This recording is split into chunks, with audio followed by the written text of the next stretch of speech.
Narito ang ilang mga tips para maiwasan ang pagnanakaw. 1. Huwag magsuot ng mga mahahabang kwintas, singsing, o iba pang accessories na madaling nakawin o tanggayan.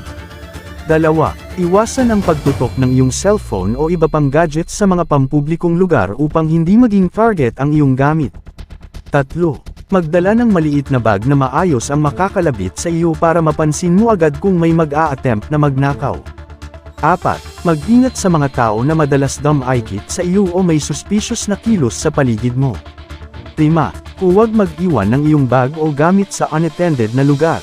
6. Iwasan ang pag-iwan ng iyong mga mahahalagang gamit sa likod o sa bulsa na madali nilang mahuhugot. 7.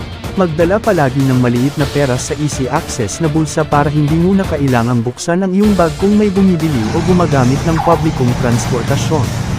Ang pagiging maingat at mapanuri sa iyong paligid ay mahalaga upang maiwasan ang mga sitwasyon ng pagnanakaw. Ito ay isang paalala mula sa Pili Municipal Police Station sa pamumuno ni Police Lieutenant Colonel Geoffrey N. Todeño, Chief of Police.